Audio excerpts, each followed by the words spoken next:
Good morning, my kings and queens. I am in the car, so this is a car chronicle. I'm going to come to you guys in all types of fashion. For one, I don't want everybody to always think when they see somebody, they're always well put together. I'm going to always come to you in the most natural form as possible. This is a part of my journey as well, in self-mastery and just learning who I am as an individual, as a queen, in my most natural form. This will be one of the realest and transparent videos I have done thus far.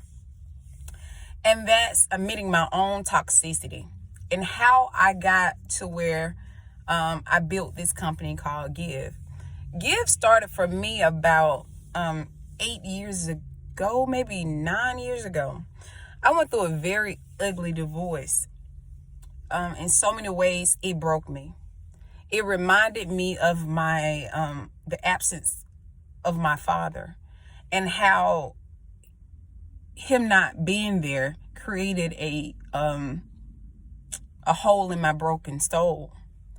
And so that I made my husband that invisible piece that I felt like I needed. Instead of replacing it with God, I replaced it with him.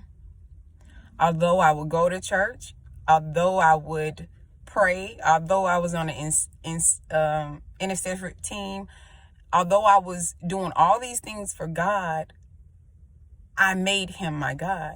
And so when we broke up, that's all I really had known since I was 14 years old. Up until that point, I did have my moments where, not in my marriage, but before then, I stepped out. I had my favorite drug dealer that I met, and I had another person, my cup of tea. So it wasn't where I was perfect throughout the relationship with him by far. So I want you to understand my own toxicity, and I have a clear understanding of that. So I'm telling you all this so you understand why Give, and it stands for giving individuals value and empowerment, is so important to me. And so when I give my opinion or whatnot, it always comes from experience, and it always comes from a place of learning, because it does no good to go through things and then you don't share it and teach others. It's almost going through that in vain. Your pain have purpose, and don't forget that. So after my divorce with my husband, it took about 2 years. It was ugly. It was it left me devastated, and it left me to replace him with people. I took my behavior from outside the church into the church. I started dating a drummer, and then I started dating somebody else in the church. Not too far apart. Very close, around the same time, because I didn't know how to deal. So I was always at this stance. Before they get me, I'm going to get them. And I carried this for a while until I decided to do the work. So as time went, one of the guys, great guy, still occasionally speak here and there if we see each other, nothing more than that. He asked me to marry him. A part of me wanted to say yes. It's something about being somebody's wife we think validates us. I had to learn that there's no validation. You validate you. God validates you. When he spoke a word, when he created you, that was your validation. Your work is to find out, why are you here? Let me get back. I will jump back and forth. So when I do a video, sometimes you may have to say, hey, Kendall, jump back. you didn't lost us. So going back to doing the work. So he asked me to marry him. I wanted to, but I knew I was broken. I knew that I would hurt him because I was hurt. Hurt people will always hurt others. I thank God at that time that I could acknowledge that I would have hurt him. And before I hurt him, I wanted to take it for the team. I would hurt me. After that relationship, I took a little time, but toxicity was still there. I still had a little pimp and a little player in me. My favorite drug dealer still was available. So I would interact with him when time got hard, or I needed a friend, because at the end of the day, he was my friend. So if I pulled up at his spot, he was going to be available. If I needed him, he was available. But I knew in order to heal, I had to step away. I'm not going to say it was a good thing he went to prison, but it allowed me to do the work, because God knew I would have kept going back because it was easy. He was my familiar place. Even when my marriage didn't, when it had its moments, never a sexual thing, I could call him or whatnot. He was available. If I needed to sit in the car with him, he would sit in the car. It was like he was a guy I was supposed to be with. And ladies, you know, if you ever dealt with a guy that's in the street, he literally is for everybody. You know, he may have his favorite girl, but he's literally for everybody. And I know without a shadow of a doubt, at those moments, I was his favorite girl. So if I needed him or whatnot, the availability was there. Again, all this created was toxicity. So I was able to speak my way through it. A lot of these guys, they seen me as being an intellectual. You know, I had the type of job that deemed me as professional. I have the degree. So to them, they looking from the outside. I have the makeup of being what seems wife material. But I also had the toxicity that I knew within I had.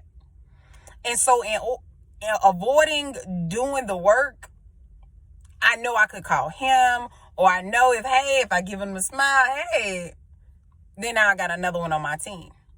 So it became easy. But then reality and the Holy Spirit will slap you in your face. When God has called you, you can't do what you want to do. And if you got a mother like mine, she gonna pray you out. She called me her $1 million seed. I watched this lady sow thousands of dollars to pull me out. So I'm not here on my own prayers. I'm not here on my own cognizance. I'm not here because I'm almighty. I'm here because men and women who saw goodness in me was praying for me. My grandmother, my aunt, my mom, my sister, my brother, cousins, aunts. They saw goodness in me, and they always spoke goodness in me. And when you have people around you like that, you can't stay in your own mess. God won't allow you to stay in your own mess. That's the kind of God that we serve. He would not allow you. When he called you for his purpose, you can't do what you want to do. So no matter how much I want to do it, he won't allow me to do it. I went through a period where I was faced with me. I was faced with my own toxic behavior. I had to admit that the divorce wasn't, I couldn't blame him. I brought my own issues in there. And some of them spirits, when I went by the trap, I brought them in my house. See, spirits, you don't have to sleep with them to get them attached. You can be in the presence of them. I brought them into my house. I brought them into my marriage. So, of course, no relationship was going to work because I wanted to replace people. I'll use them way more than they probably could use me. So I did the work. What did that look like? That looks like work. That looks like prayer. That looks like admitting that you are the problem. So help me, God. No, God, no. Your people need me to pray, I pray.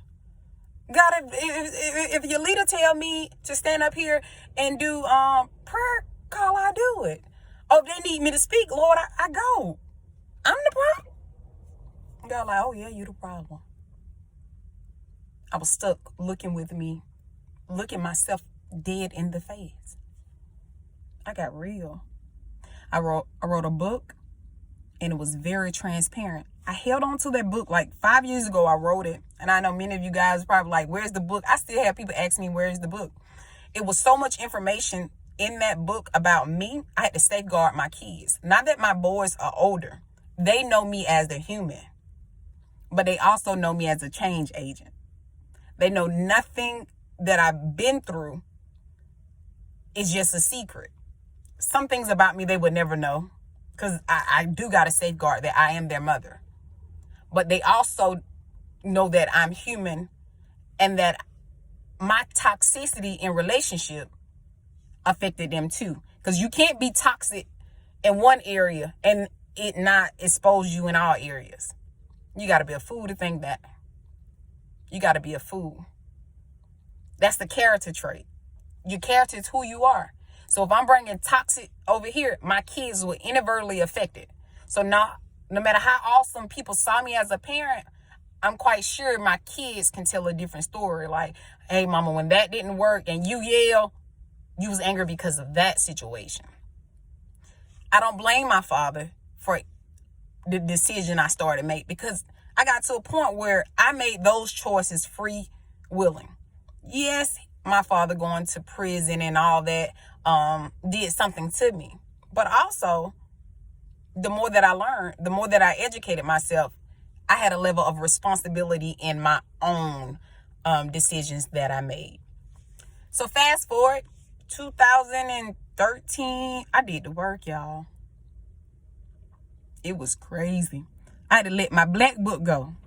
I wanted to cry, real tears. I wish I were playing, but I wanted to cry. Because it's familiar. It's easy to just, instead of going through that pain, you mask it. Oh, you mask it. Oh my God. God, let's just put a band-aid on this. Like, hold on, God. If you gonna replace me, just give me somebody that closer to you, but don't take my whole black book away. God, like, are you gonna be real? I remember going to church and I threw up my hand and all I could do was cry. And I surrendered, because the calling on my life was so heavy that I couldn't run from it. I couldn't fake the funk. I couldn't pretend. I needed him. In order to get to the next phase of my life, I had to be as real as it gets. I just started asking God for more peace. I asked God to change the way that I spoke to people, that I couldn't be there no more. And every day I said, God, don't allow my old ways to come and show up in this place where you're taking me. My prayer became so real and so authentic. And I knew if I didn't have his presence, I wasn't going to find his purpose. And so I read more. Y'all think drinking water is a game. You got to eat water. It gives you a clear sense of thought. You got to think about it. Your body is 70%, 80% of water. I started doing the work. I started smiling more. You know, I get to a place like, oh, your smile changed. Oh my God. Oh, you got a great smile. Thank you. I said, oh Lord, God, you gave me this. Oh, this is a gift. And I kept seeing how giving literally changes the world. And I started seeing how my spirit became a mood and a vibe. It's like, oh yeah, this is kind of dope. See, when you toxic, it brings this level of darkness so people can't see the light in you. That's why you have to deal with those toxic traits. Because when you're toxic, you become manipulative. It brings a level of insecurity. It's a whole lot of work that you have to deal with in that process. Just everything changed. What I did as a career. I became a teacher 4 or 5 years ago. So I went from these young people depending on me, taking my advice as their dinner, as their appetite, and I seen how it sustained them. And even when I look back, everything I have done as far as speaking and empowering or speaking engagement, or whether I spoke at a church or event, I seen how God words and me being his mouthpiece have been my purpose. So give is my baby because it's my calling, it's my ministry. So let me reintroduce myself. And a lot of people will try to bring up your past. You got to cut those people off. Because you're going to reintroduce yourself over and over and over. Next week, I may be somebody else. You going to catch me with my beads around my stomach at my part, going higher, a new level, and it's going to be a new devil. So it's going to be some character building moment. It's going to be some spiritual growth. It's going to be nothing but growth. Don't you allow those people to tell you or remind you of your past. We all got one. There's no perfection. That's why being real and being transparent comes so easy. Because we all got some skeletons in our closet. And no matter how transparent I am with you guys, it's a few skeletons I'm taking to the grave. Let's be real. There's a few of them Jimmy and God gonna talk about. Okay? So it's so much that I got going on. It's so much that I want to do for you. And in that process, as you become transparent, as you become a whole vibe in a mood, I want to help you to get there. Is it going to be easy? No. Am I jolly 24/7? Absolutely not. My kids stay with me. Ask them. I'm not always like this. But for the most part, I am. The reason why is because I understand how to take care of me now. So I wake up extra early in the morning. I get my prayer with God. I get my time with God. I spend that time with him. I meditate. I take time for me. So because I do that, I'm able to give people a part of me. If I didn't do that, I wouldn't be able to give you a video. I wouldn't be able to write no status. I wouldn't be able to be a instructor to my students. Impossible. You got to take care of you or you'll burn out. What good are you to anybody? If you burnt out, what's the value in that? So my job is to give each individual that I encounter value and empowerment. And I'm going to give you wisdom. I'm going to give it to you with some energy. I'm going to give it to you that you know when you speak to me or you hear my voice is a vibe. And that we're changing the world. The world needs love. I don't care what you accomplish. I don't care how many degrees you got. I don't care none of the accolades you accumulate. Nothing that you ascertain don't mean anything. I don't care how vast your vocabulary is. If you don't have love, you don't have nothing. So we're going to do this thing different. Because when we know better, we'll do better. So we're going to learn how to forgive. We're going to learn how to let go. And we are going to let toxic trait be out the way. We going to realize we the issue. Because you can't deal with something if you don't know. If you ain't real with yourself, you wasting your time. You're wasting your time. So we're going to be real with ourselves. We're going to vibrate higher. We're going to develop our relationship with God because it starts there. You can have all the ideas in your mind. But if God is not at the center, baby, it's going to crumble. So we're doing the work. So when I put up a video, like, share, subscribe. Thank you for sitting with me. As you learn from me, I'm learning from you. Kings and queens, we evolving and we're loving more. Y'all have a fabulous day. Thank you for sitting with me.